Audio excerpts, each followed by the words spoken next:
The heart of our democratic process is bleeding, and I'm not sure about our ability to proactively save lives in this country. But this is definitely a life that we can save if only everyone is willing to act in the interest of Ghana. The more anything bleeds, the closer it gets to death. Whatever is happening at the Electoral Commission will have consequences for Ghana's democracy. I dare say we've come too far to lose it this way. Here is the start of another week. The previous has been one of allegation and counter-allegations, one in which the presidency places itself under a media microscope, and not to mention how premature some have described the timing. In the meantime, preventable fires continue to wreak havoc on our citizens, and we'll explain why and more. Welcome to Editor's Forum. Today we'll be talking about the EC staff petition to President Akufo-Addo, the president's media encounter, the special prosecutor bill, the NDC's response, the PNC politics and its implications, Ghana at 50 celebration cash. What has become of it? Leaking sex or nude videos is something I really don't want to talk about, but we'll try and find a little bit of time for it. My guests today are Winston Namwa. He's host of 3FM's morning show. Winston, you're welcome to the show. Thank you. Good to have you. Also, soon to join me in the studio in a few seconds is host of the Super Morning Show of Joy FM, Kojo Yangson. My name is Gifty Andopia. Welcome to the show.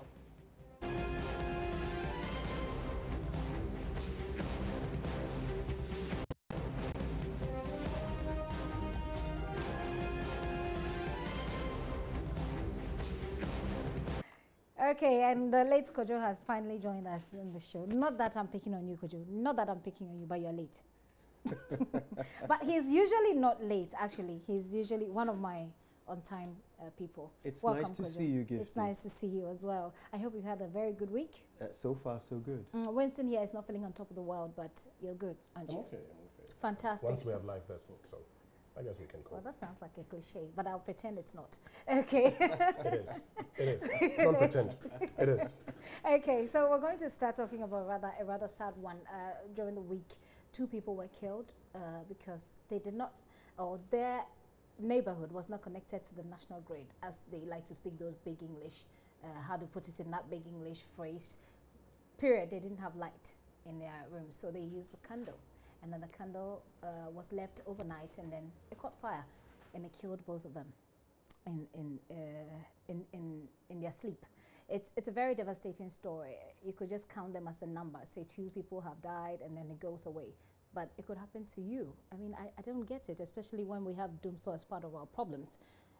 A candle, you know, catching fire in your room is something that you could imagine. You could easily imagine. If you cannot afford a generator like Kojo can, then you could easily imagine sleeping with a candle and the fact that it could easily catch fire and kill you.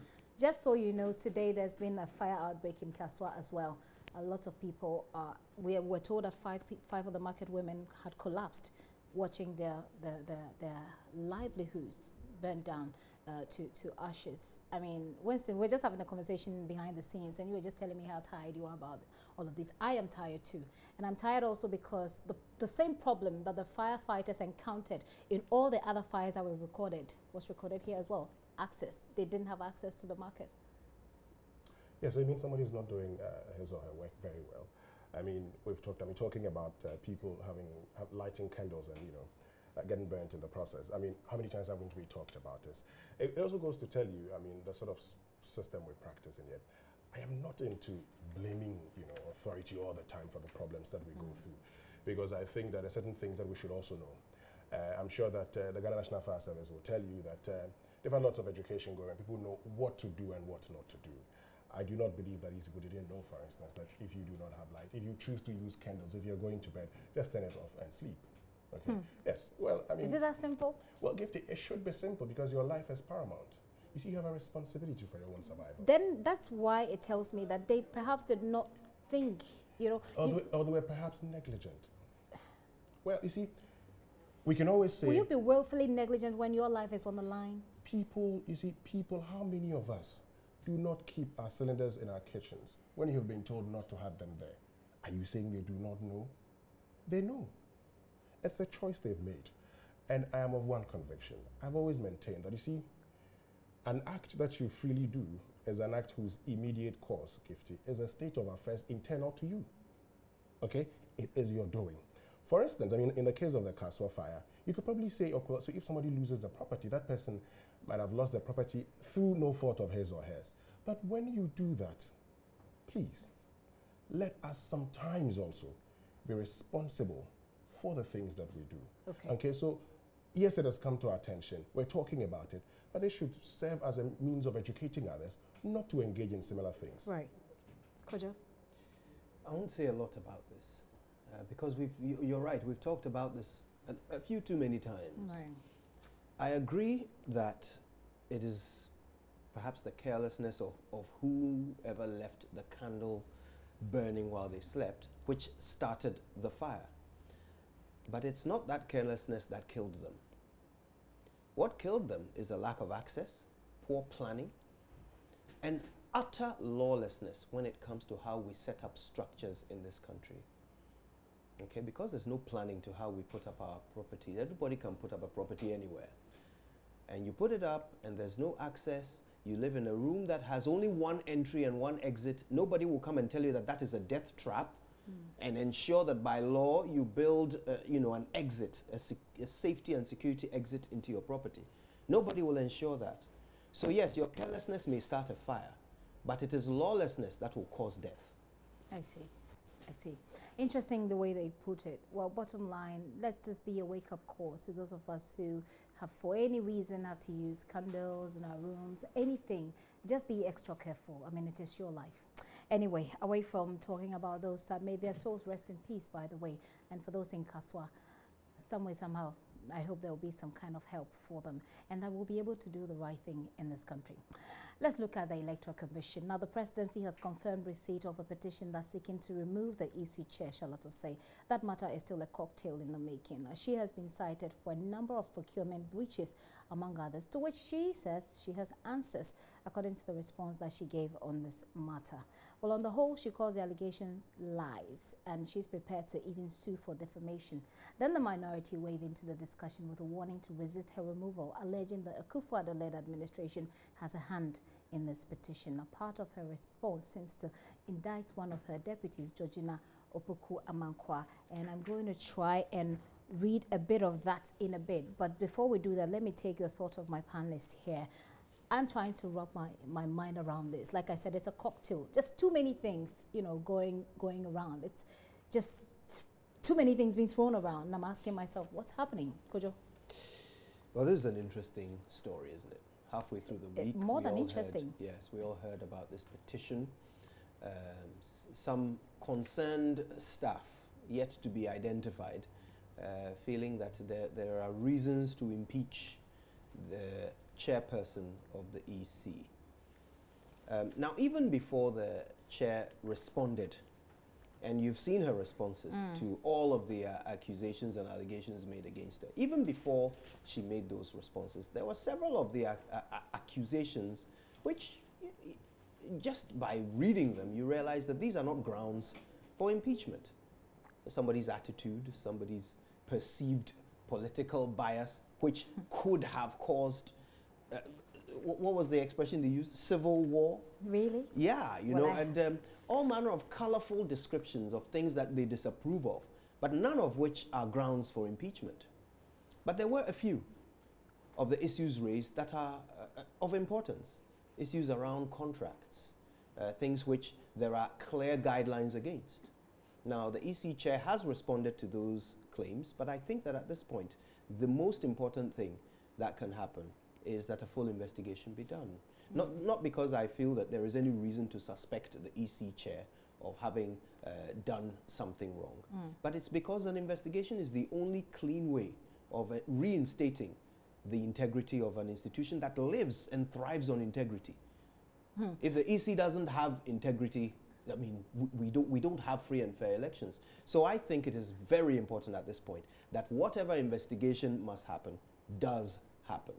Much as I think a lot of these accusations are utterly frivolous, and these are my views. These are utterly frivolous. In fact, most of them, 80% of them, have nothing to do with impeachment. So they ought to be basically put aside. We have a story that puts together the, try to summarize this petition. I will try and pull it up along the line. But Winston, what do you make of it? I mean, I am personally very uncomfortable about this, especially since it has to do with the Electoral Commission. Now, even if there's going to be any investigation, will it completely remove doubt, any doubts that this must have set, or this incident must have set on the minds of Ghanaians?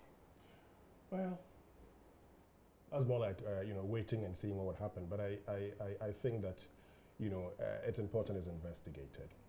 I've had lots of people make comments about it. Now, my problem is the fact that, what should have been a petition addressed by the presidency is now in the public, and we're all talking about it. Yeah. For me, that's the major problem. And the chairperson of the Electoral Commission responds, and here we are. We're discussing it also.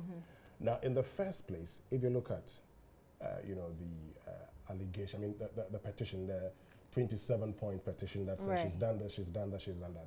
I'm not interested in the things. Because it's not something that I will be talking about or I will be dealing with. I'll leave it to, the Chief Justice to deal with.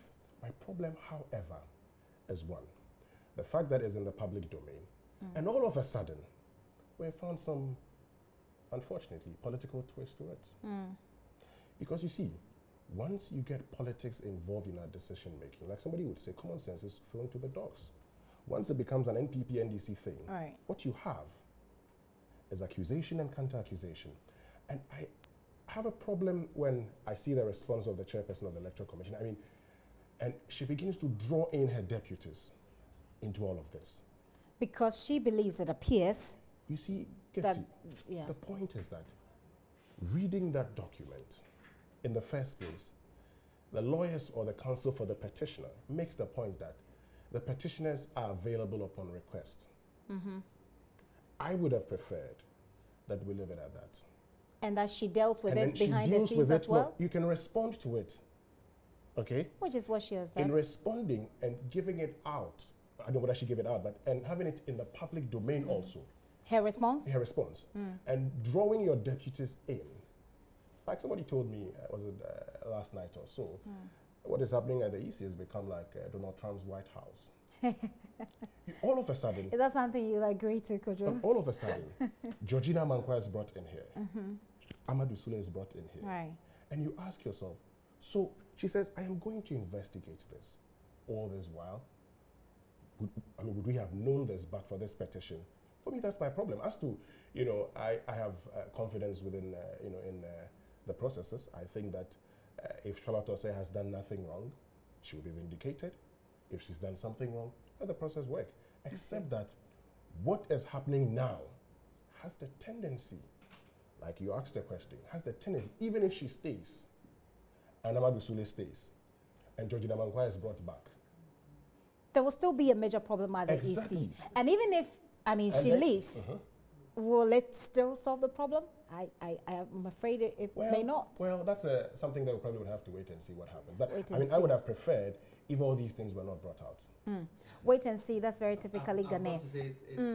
It's interesting, and I understand your reasons, but it is interesting to hear a media person upset that something has made it into the public domain. Yes, because, but perhaps he's looking. Hold on, but perhaps he's looking at the my point is because implication of the matter being discussed. Look, you and I, it is not everything you hear that you put out. There's a civil responsibility also. That's true. So it is not everything that you hear that you say, I am putting it out for public consumption. Okay, in this particular case, Kojo, make your point and then Weston can respond. In this particular case, I think the interesting thing is how it ended up in the public domain.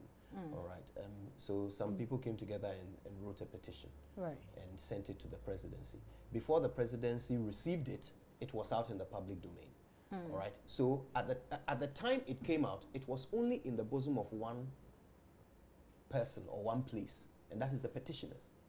They hadn't shared it with anyone yet. Right. It hadn't got to the presidency yet for you to say that it was leaked from the presidency. It was at. I have heard the lawyer for the petitioners say categorically that it is against his profession to have leaked this information. Of course, I don't know why he's spending time telling us Well, he says he hasn't because the question was put to him. I don't know why that is even something he feels able to say. The question was put to him. Because at the time it was leaked, it was with him. But so are you suggesting then that it must have leaked from him. Well, it was only at one place, Gifty. Well, Where else could it have come petitioners. from? Well, we don't know the petitioners as of now. So, and I've heard some people say 17, 7, so whatever it is. it came from the petitioners, right? So, assuming without admitting, yes. It can't have come from anywhere else. It came from the It petitioners. wasn't anywhere else at the time it came yes, out. so let's move on the assumption that it came from the petitioners. Yes, that's what I said. And now can I make the point? Yes. Yes. All right. So it came from the petitioners into the public domain. Now we can see the downside of such information being discussed publicly. So I agree with you there. I see the downside. However, now that it's here, how do we deal with it? Okay. The institution that needs to be protected hold on, Kojo, I'm going is to the stop. Electoral Commission. Right, I'm going to stop you on that because we have that story to play, and when we come back, we'll take the discussion from there. This is a story that we put together that summarizes the petition. Perhaps it will give you a bit of an insight so we can continue with the discussion. Watch this. The 29-point petition covers a wide range of issues as regards the operations at the Electoral Commission. It is signed by lawyer Maxwell Opoku-Agyeman on behalf of his client, the concerned staff of the Electoral Commission. He will not deny or confirm to us anything on this petition, but goes on to say that he would only speak if his clients give him the go-ahead and if they receive a response from the presidency on the matter. It's a 6-page document, and they raised 29 issues against Madame Charlotte Osei. On the STL and Dream Oval contract, the group refers to a contract signed by the Commission with STL on the premise that the voters' registration exercise was going to be electoral-based. Upon assumption of office, the chairperson, Charlotte Osei, according to the petition, unilaterally abrogated the contract without recourse to the Commission, not even her deputies. She then single-handedly renegotiated the contract to the tune of almost $22 million without recourse to the Public Procurement Act. On this score, the group claims that the contract was overpriced and could have been negotiated further down if members of the Commission were involved. And that's because they claim that a change in the 2016 voters registration process required an automatic reduction in the contract sum. Still on contracts, they accuse her of directing the payment of $76,000 to an IT firm, Dream Oval, without any contract. At point 18 of their petition, they say she consistently directed the payments. It then suggests that this had been done a number of times, but it's unclear how many times, adding that this contravenes the Financial Administration Act. Point 27 questions the rebranding and new logo of the Commission. This petition states that the chairperson unilaterally awarded a contract of about $25 to a South African company, Quasar Limited, to change and redevelop the Commission's logo under the guise of rebranding without going through tender. Again, contrary to the Public Procurement Act. The petitioners are also unhappy about the EC's engagement with lawyer Thaddeus Sori, who has acted as lawyer for the Commission for some time now. The petitioners claim that Charlotte Osei, without recourse to the Commission, engaged the services of lawyer Sori at law. They say as at now, there is no formal contractual agreement between the Commission and the solicitors. Plus, the basis of fees computation for services rendered by these lawyers still remain unknown. I hope that gives you a bit of an idea about this petition that we're talking about. And I'm going to have part of her response here. I'm going to try and read a little bit of it, if you guys will permit me. It says, the deputy chairperson has signed contract worth over 40 million cedis without the knowledge and authorization of the chairperson between July and September 2015. Payments were also made on these contracts in excess of her approval limits, and again without knowledge and authorization of the chairperson. The next one I'll move on is in June 2017, the annual leave of deputy chairperson operations was approved by the deputy chairperson without recourse to the chairperson and signed on behalf of the chairperson by deputy chairperson while she herself was on leave. This is clearly symptomatic of poor knowledge of corporate governance and managerial ineptitude. The last one is the deputy chairperson went on an unauthorized leave from May 19 to June 19, 2017 without notice to the chairperson and without prior approval. A sick leave note was subsequently submitted to the Director of HRD. While on leave in June 2007, the Deputy Chairperson, without authorization and notice to the Chairperson, approved 2015 financial statements of the Commission in an increase in the amount for fuel coupons, and in brackets says beyond budgeted levels. So it could go on and on, but this is just a bit of her response, the Chairperson's response. Kojo, you're making a point. Yeah, I was saying that the institution that needs to be protected is the Electoral Commission. That's the institution that serves Ghanaians at that all-important time during elections. And anything that casts a slur, or in fact casts any kind of shadow over its ability to remain above reproach, so that we can all trust it when it's giving us figures, during the election and all of that. And we can trust the people who run it. Anything that must be done to maintain that semblance of accountability should be done. Okay, so that's the reason why I think we both agree that an investigation is the way forward at this point. Yes, it's not ideal that this thing is out in the public domain, but it's out. It was leaked by the petitioners. Because your point is to move on from where we are. Let's deal with it. It's out there. How do we deal with it? Maintaining the integrity of the Electoral Commission. Now, these petitioners didn't name themselves. They named the chair of the EC. Okay? Now, the EC chair, in responding, has also gone with her belief of who is behind it and named them. By the way, one of those people is currently interdicted for investigation into some embezzlement. Well, it wasn't embezzlement. I think it was more of embezzlement. No embezzlement. I mean, it's that the embezzlement is more like categorical, isn't it? No, that's what she's being investigated for. I didn't say she's guilty of it. She's being investigated for it.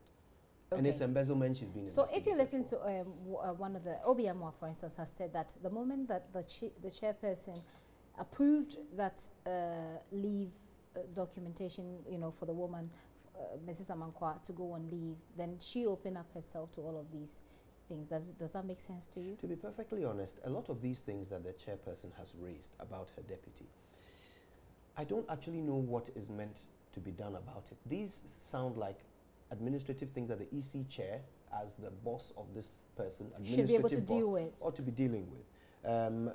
I think they've come out because she believes that that's the person behind the accusations. That's the reason why she's... In that case, on a personal note, would you say that this is the wisest choice or the wisest decision to make on her part at this point? The EC chair's part? Yes. Well, I don't know about wise, but it may end up being effective. Yes, it may. It may end up, causing the net to be cast a lot wider in an investigation. If you can imagine, if she hadn't made any response at all, investigation would have come along and perhaps not look at some of these things that she thinks are worth attention. Okay. But so how about putting this in the media? I mean, putting this out there in the public domain for people to have an idea. It's as if it sort of, doesn't it go forward to validate the kinds of allegations that have been brought against? So it's as if you're trying so hard to redeem yourself. The petitioners leaked their petition, I don't think there was any choice in the matter. What else would you do? How about dealing with it from behind the scenes? With who? Okay, maybe you have an answer. With who? Well, I don't know who she's going to deal it with, except that once there's a petition against your removal. If there's once the committee, the Chief Justice gets it and wants to hear from you, she would invite, your response to the petition. We've seen this, but you see, you read 4 points. I'd ask you, what does it tell you also about the leadership style of Charlotte Osei? I'm just curious. These are things that she's telling us has happened. So that she doesn't tell us a lot of the things, she did when they happened. She tells you, look, what the chairperson of the Electoral Commission has, and for me that's the problem, is to engage in an ad hominem. This person is going for persons. You suspect they are behind it. They might not be behind it. Okay? You're going for them. So you've gone for Georgina Mankwa, you've gone for Amadou Sule.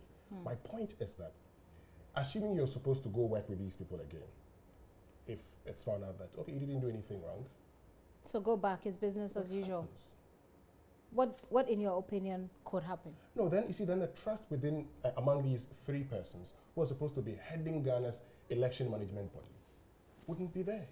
But is it there now? Was it there before? Well, you see, well, hold on, I do not know whether it's there or it wasn't there. But based on what I'm seeing now, it creates the point that there are problems. But this is not how you solve problems.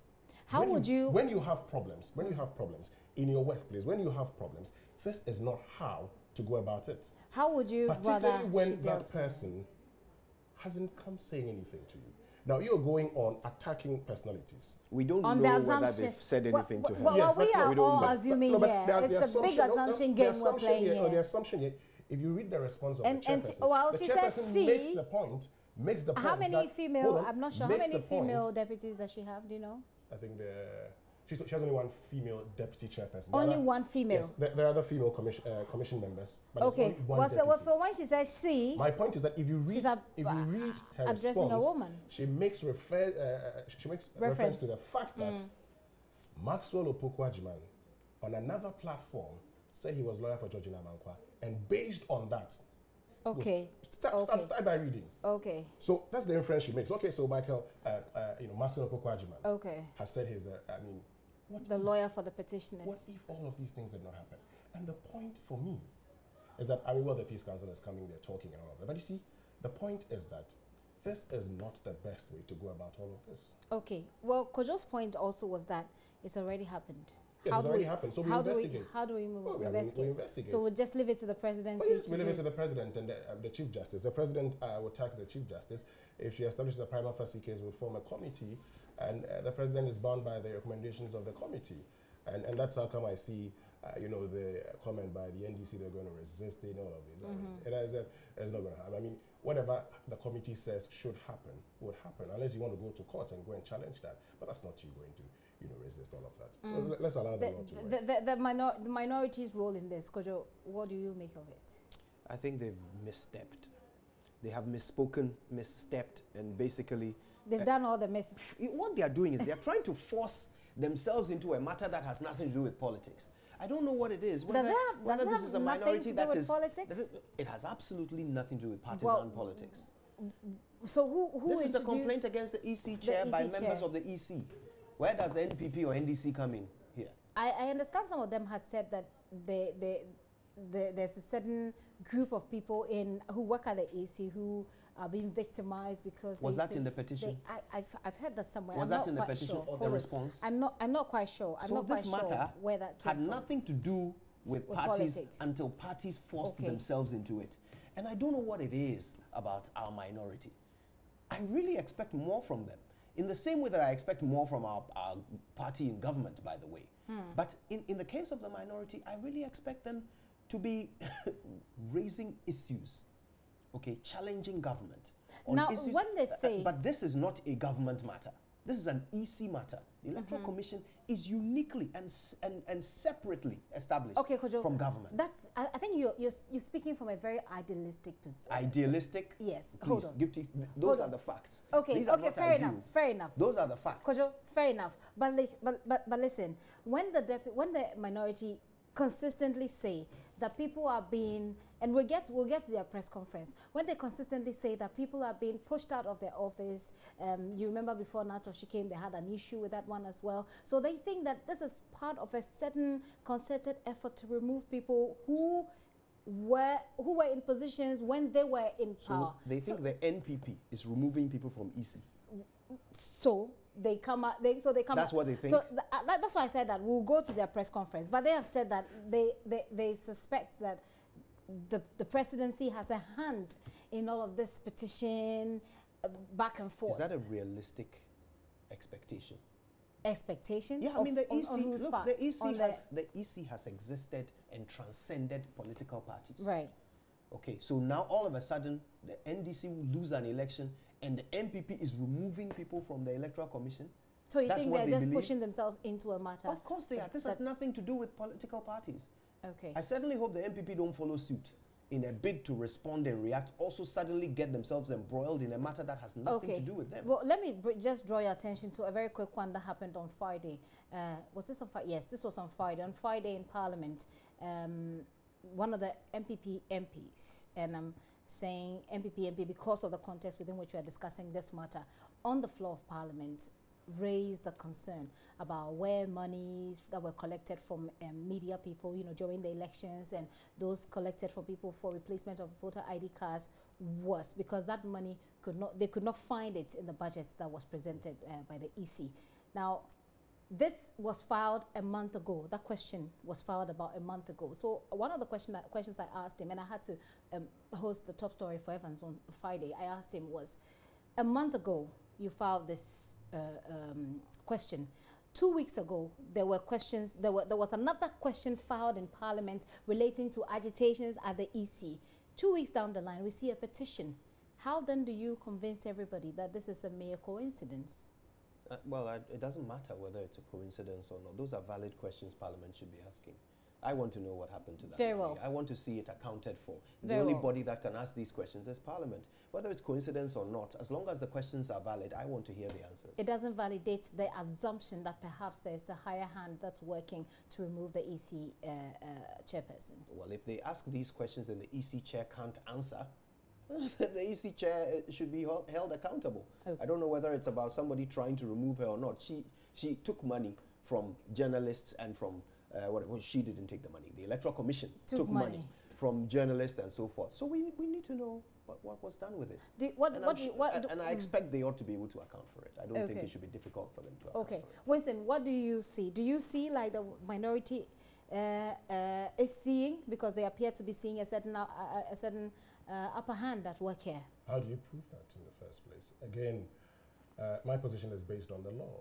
The law is very simple, okay? If someone petitions the president has to refer the case to the Chief Justice. Mind you, during the vetting of the Chief Justice, both minority, majority members were all over the place telling us how firm she was and they trust in her judgment. Didn't you hear that? Okay. Oh, you heard that, didn't you? Yes, I did. Great. So again, I mean, it's trying to read politics into something when there's no politics. As we speak, the minority hasn't been able to prove that the NPP or the government is behind this. And for me, I mean, it's something the minority should not be engaged in. Okay? I mean, well, if they have cause to raise, because to raise those concerns, the why not? The minority should be offering alternatives to the government. And then you go out. Well, that's if the government will listen in the first place. Well, but of course we would listen, we'll judge, and then based on that we'll be able to decide whether you should come back into office or not. We are the voters. And so if you go out there and make these plans, I mean, I thought that I'm surprised that Haruna Idrisu said that he actually backfired on that one. I mean, you don't need to read politics into this. Okay. This is because the president cannot unilaterally say I'm dismissing or removing. It has to go through the process. It has to go through a process. And in the times when, as much as I hate to do this, during the dismissal of Vivian Lamte, okay, nobody read politics into it. The fact that somebody was behind that, or was somebody who petitioned, the same government that appointed her, removed her. The same NDC government that appointed her, removed her because there was enough reason to remove her. We should begin to appreciate that there are processes you go through. Charlotte Osei's name has been mentioned in here. She will go through the process. You've seen her response to the petition. If the committee feels, in the first place, if the Chief Justice thinks there's a prima facie case against her, then we'll begin deliberations from there. But as it stands now, I think the minority has gotten it totally wrong. My only concern, of course, is the consequences. Even after an investigation, whatever happens, whichever way the case goes, I am just concerned about the consequences. So let's talk about the Peace Council, the National Peace Council, and then the Christian Council, what they've been saying about it. The Christian Council, for instance, says that we should look for an alternative dispute resolution. I'm not really sure what they mean when they say, you know, they should go for an ADR, because they think that this will have major consequences for our elections in 2020. You don't think so? No, look, the law is very clear. Prior to election 2016, what didn't we hear the minority at the time say about Charlotte Osei? If there's one thing I like about Charlotte Osei, I like the fact that she's very resolute. I mean, despite everything that people said about her, she didn't give up. She did her job. She announced the results. Within the period that she had told us she was going to declare the results, she declared who the president-elect was. what the Peace Council, you see, you can't go for an alternative dispute. Well, in the case of the petition, maybe the fracas among the, three at the helm of affairs, you can do so. But as for this one, Gifty, if you read Article 146, it is very clear. The president shall.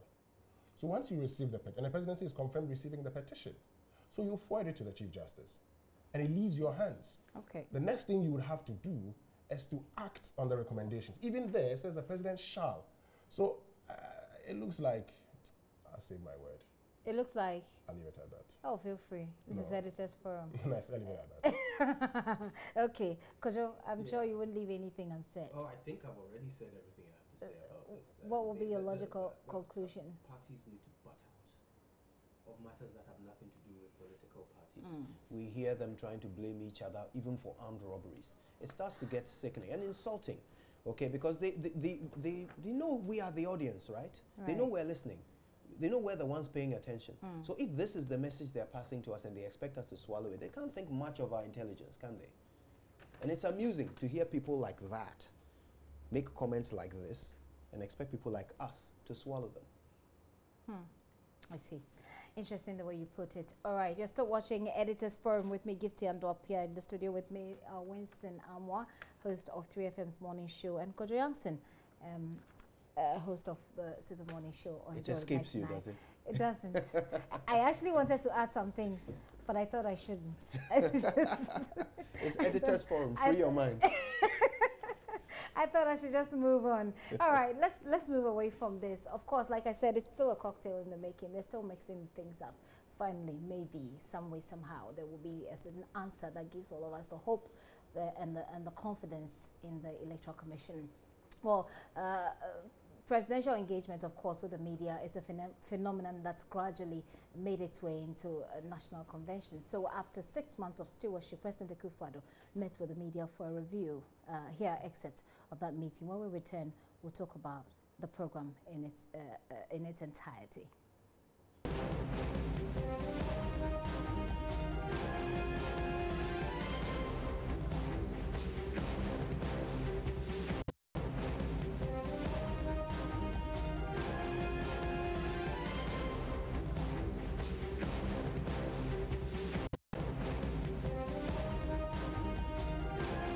Pretty slow, but it's kind of steady. We're hoping that things is going to get better because I believe they're putting measures in place and it's going to work. Okay, 6 months in office is to me, I haven't seen anything yet, and we're still hoping. He's the president of the country, so we're praying that things will work out actually well. He promised to reduce tariffs, and tariffs are still standing, and things are just going up and down. And we are praying and we are hoping that he'll work things out well. Yeah, I think for the first 6 months, he's doing well because I think right now the country is a bit stabilized now.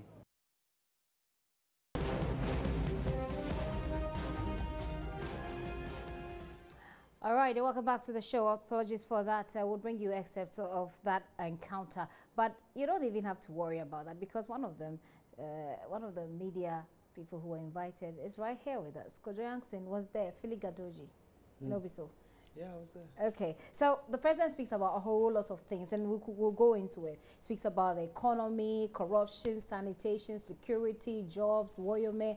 We can go on and on. But I'd like for us to, a lot of people have spoken about this already, okay? So we'll talk about that, but let's talk about the structure of the program itself. Kojo, what have you to say? I'm just going to throw it over to you. The structure of the program. Let's look at the invitees, the questions, the moderation, the answers. What do you say? Okay, so the structure is not alien. It's quite a standard thing. The president comes and says something, he's prepared, and then he takes questions. I suppose in this case, what is different from what the former president used to do is that he brought along some ministers to answer the questions as well. I actually think that's a good thing. Okay. I certainly want to hear the ministers answer some of the questions. Some ministers are very difficult to reach, you know. The health minister, Kweku Agyeman-Menu, impossible to reach. I know, right? You know, and I've got to tell you, part of doing your job as a politician. He's always in a meeting, in one meeting or the other. He'll tell you, I'm meeting some contractors right now. I can't talk to you. Well, part of your job as a politician is to make sure that people know you're doing your job. unfortunately, that's it. Politics is a very unique field of play. It's not like being a doctor or being a lab assistant, where it doesn't matter whether people can see what you're doing as long as you can show a result at the end. But with politics, people need to see what you're doing. It's part of your job. Right. You know, so politicians who are unable to do that, well, there's a part of their job they are unable to do. Okay. And I wonder how the Minister for Evaluation and so forth will be marking them in that regard, because they are simply failing to communicate. If even they can't communicate, there ought to be some people in their office who will. And at the Health Ministry in particular, it's very difficult to get answers out of them from there. You know, so I certainly, I'm sorry for picking on Mr. Ajimamidi. There are many other ministers who are equally failing to communicate the way that I expect them to. Well, I've had a similar experience. That's why I agreed. I couldn't help but agree with you about that ministry. But that's about the structure. So I mean, what I was going to say was that on the part of the government, I think they went along with a very straightforward structure, no surprises, you know. But from the angle of the media, well, some of the questions were good. I wish we had taken more opportunities to ask follow-ups of each other's questions.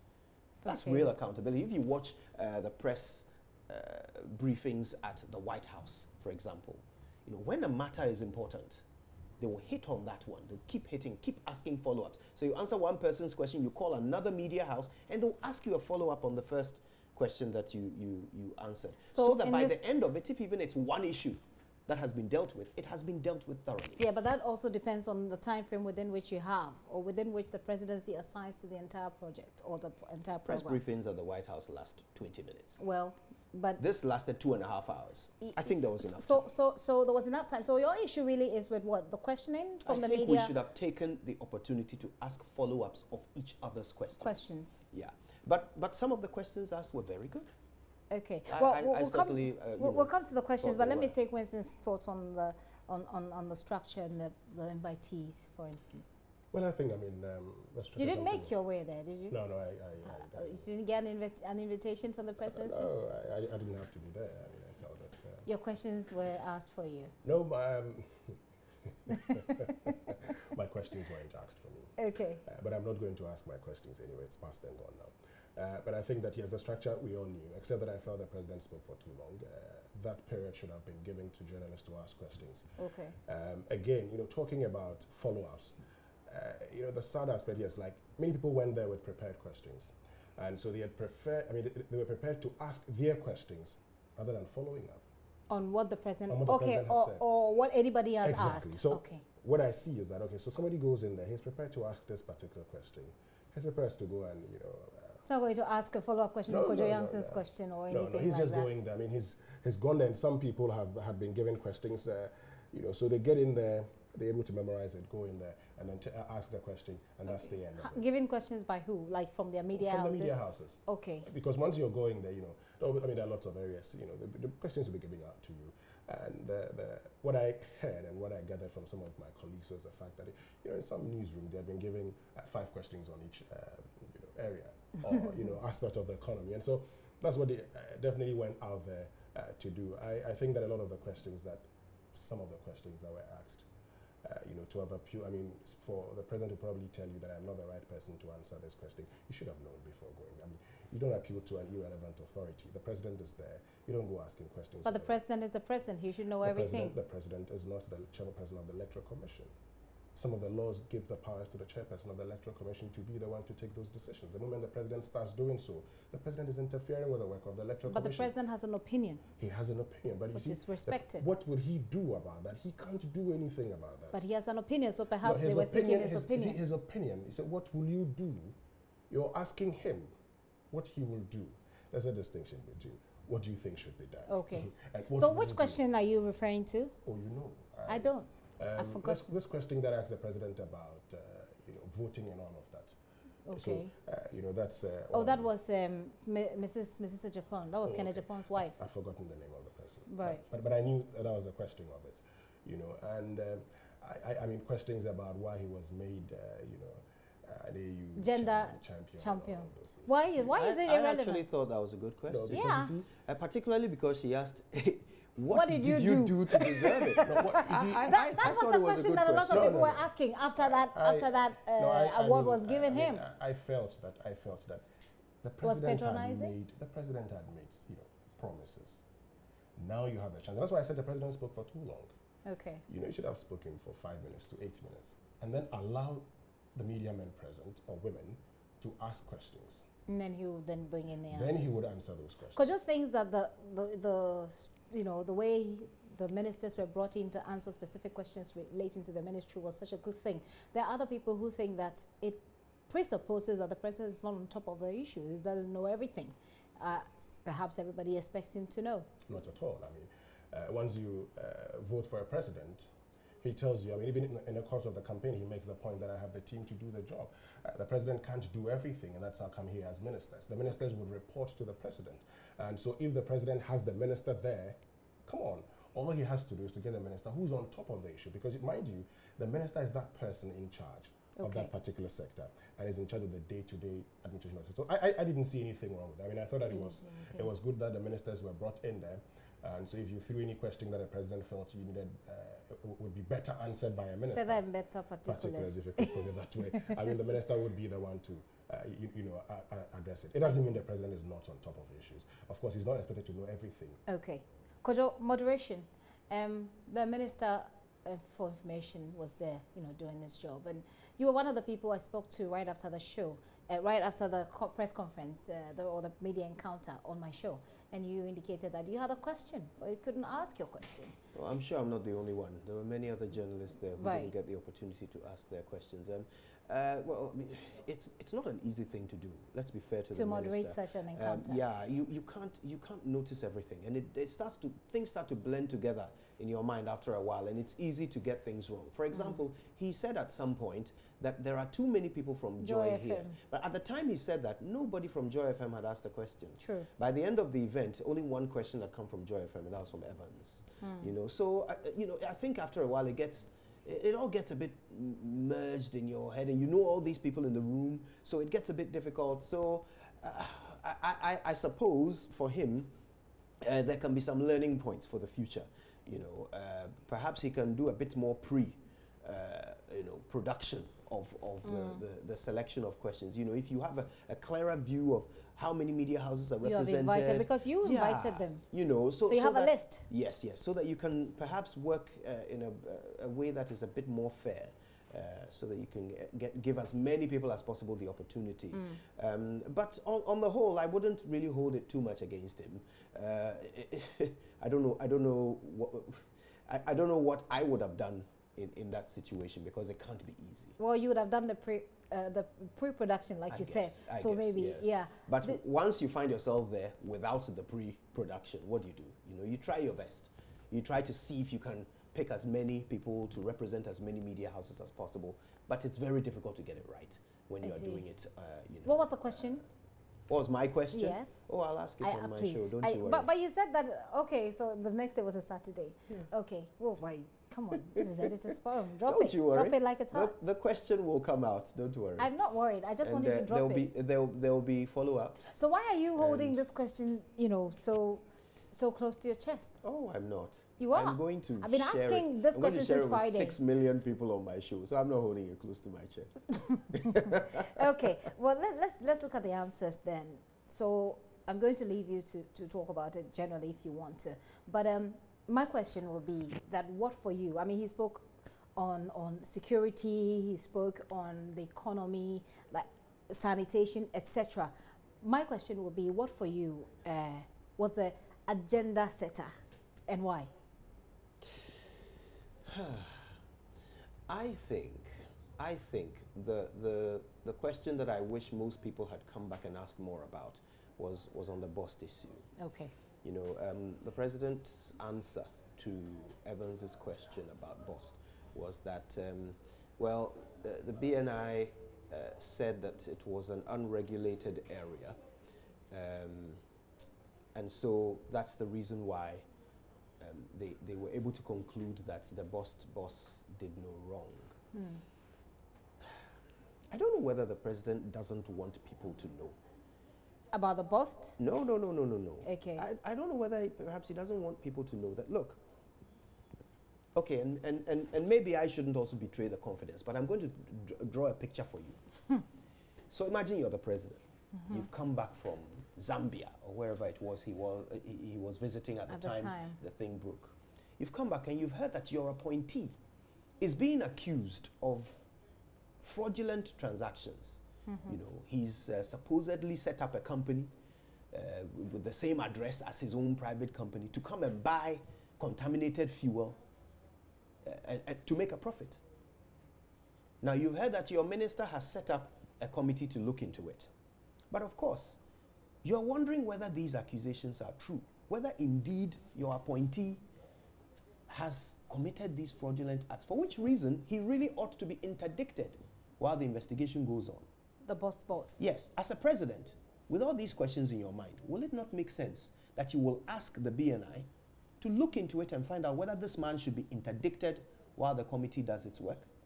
Is that not a logical request the president would make? Perhaps. Okay, so if the BNI then goes, makes a few phone calls, realizes that, okay, well, this company does not belong to the boss, the address is not the same, and all the accusations being made by the minority at the time are not true.